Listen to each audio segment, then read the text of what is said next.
आपका स्वागत है और इस वीडियो में हम आपको पृथ्वी से जुड़ी ऐसी बातें बताने वाले हैं जिनके बारे में आपने पहले कभी नहीं सुना होगा।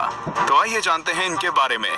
10 दिन हमेशा से 24 घंटे का नहीं था। अब मैं आपसे पूछूंगा कि एक दिन में कितने घंटे होते हैं तो आप कहेंगे कि भैया 24 घंटे होते हैं। ये तो साधारण सा सवाल है, लेकिन दोस्तों हमेशा से ऐसा नहीं था। आज से करीब 6 करोड़ साल पहले एक दिन में सिर्फ 21 घंटे और 54 मिनट ही हुआ करते थे। दरअसल चंद्रमा, सूरज और दूसरे ग्रहों के गुरुत्वाकर्षण से समुद्र में आने वाले ज्वार भाटों के कारण पृथ्वी की कक्षा में थोड़ा बहुत बदलाव आता रहता है और हर 100 साल में एक दिन का समय 1.7 मिलीसेकंड कम होता जाता है। पृथ्वी पर होने वाली प्राकृतिक आपदाओं के कारण भी दिन के समय में परिवर्तन होता है। 2011 में जापान में आए भूकंप से एक दिन का समय करीब 1.8 मिलीसेकंड कम हो गया था। 9 बढ़ती गर्मी। दोस्तों पृथ्वी पर गर्मी लगातार बढ़ती ही जा रही है। वैज्ञानिक मानते हैं कि आज से करीब 100 करोड़ साल बाद हमारा सूर्य आज से 10% ज्यादा चमकदार और गर्म होगा। 400 करोड़ साल बाद गर्मी इतनी बढ़ जाएगी कि समुद्र का पानी भाप में बदल जाएगा। 750 करोड़ साल बाद पृथ्वी मंगल ग्रह की तरह एक बड़े रेगिस्तान में बदल जाएगा और सूर्य इतना भयानक रूप ले चुका होगा कि शायद मरकरी, वीनस और हमारा चंद्रमा भी खत्म हो चुका होगा। 8 पृथ्वी पूरी गोल नहीं है। बचपन से हमें पढ़ाया गया है कि पृथ्वी गोल है, लेकिन दोस्तों आपको शायद नहीं पता होगा कि पृथ्वी पूरी तरह से गोल नहीं है। ये अपने ध्रुवों पर थोड़ी चपटी है, या कह सकते हैं कि बीच में थोड़ी ज्यादा ही गोल है। दरअसल भूमध्य रेखा की ओर पृथ्वी अपनी कक्षा पर इतनी गति से घूमती है कि पृथ्वी का आकार ऐसा हो गया है जैसे एक गेंद को जोर से मारा गया हो। इस विशेष आकार को जियोइड कहते हैं। दोस्तों क्या आपको पता है माउंट एवरेस्ट पृथ्वी का सबसे ऊंचा पर्वत है, क्योंकि पर्वतों की ऊंचाई समुद्री स्तर से नापी जाती है। अगर हम पृथ्वी के गर्भ से पर्वत से ऊंचाई नापें तो इक्वाडोर का माउंट चिम्बोराजो सबसे ऊंचा पर्वत है। 7 सबसे लंबी पर्वत श्रृंखला। दोस्तों क्या आपको पता है कि दुनिया की सबसे लंबी पर्वत श्रृंखला कौन सी है?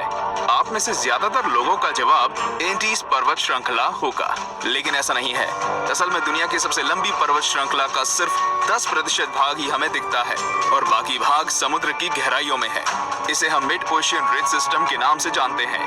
1950 में किए गए एक सर्वे के अनुसार इसकी लंबाई 80,000 किलोमीटर है और ये एंडीज पर्वत श्रृंखला से 20 गुना ज्यादा लंबी है। 6 भूचुंबकीय क्षेत्र का पलटना। जैसा कि आप जानते ही होंगे कि पृथ्वी के ध्रुव भी एक प्राकृतिक चुंबक की तरह काम करती है।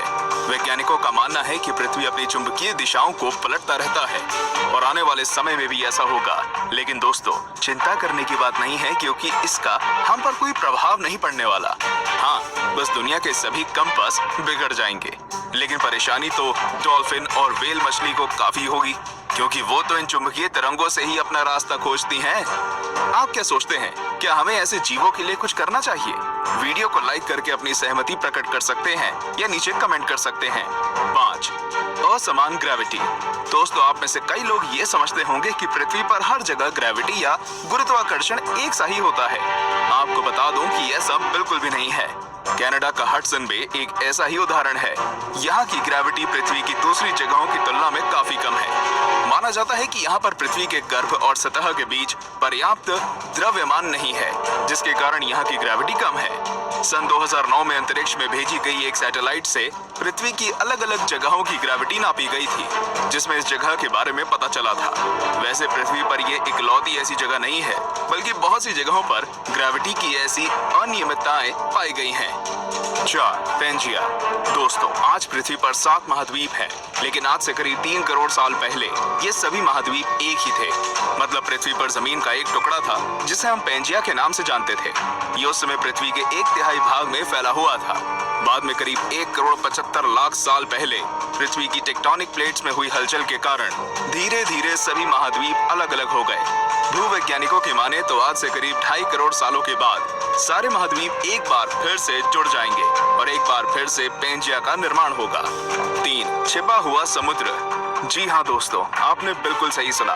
वैज्ञानिकों ने जमीन से करीब 660 किलोमीटर नीचे एक छिपा हुआ समुद्र होने की बात की है। माना जा रहा है कि इस समुद्र में पृथ्वी की सतह पर मौजूद सभी समुद्रों से 3 गुना ज्यादा पानी है। ये पानी लिक्विड नहीं है, बल्कि एक बड़ी सी नीली चट्टान के रूप में है, जिसे रिंग वुडाइट नाम दिया गया है। कुछ वैज्ञानिक तो ये भी मानते हैं कि आज जो समुद्र पृथ्वी की सतह पर मौजूद है वो भी पहले जमीन के अंदर कुछ इसी तरह थे, लेकिन वो बाद में भौगोलिक गतिविधियों के कारण सतह पर आ गए। 2. पहले पृथ्वी बैंगनी थी। अब आप कहेंगे भाई ये तो ज्यादा हो रहा है। डार्विन कहते हैं कि हम बंदर थे और अब पृथ्वी को भी बैंगनी कर दिया। लेकिन दोस्तों, कुछ खगोलीय जीव वैज्ञानिकों की माने तो ये पूरी तरह सत्य है। दरअसल पृथ्वी पर पाए जाने वाले शुरुआती जीव क्लोरोफिल की जगह बैंगनी रंग के एक रसायन का इस्तेमाल करके सूर्य की किरणों की सहायता से भोजन बनाया करते थे। इस रसायन को रेटिनल नाम दिया गया है। इस कारण हमारे ग्रह का रंग भी बैंगनी था। लेकिन बाद में जो पेड़ पौधे पृथ्वी पर हुए वे अपना भोजन बनाने के लिए क्लोरोफिल का इस्तेमाल करते थे। हरे रंग का क्लोरोफिल बैंगनी रंग से ज्यादा सूर्य के प्रकाश को सोख सकता है और इसलिए ये ज्यादा कारगर साबित हुआ। 1. पृथ्वी पर जीवन की शुरुआत कैसे हुई? पृथ्वी पर लाखों और करोड़ों प्रजातियों के जीव रहते हैं।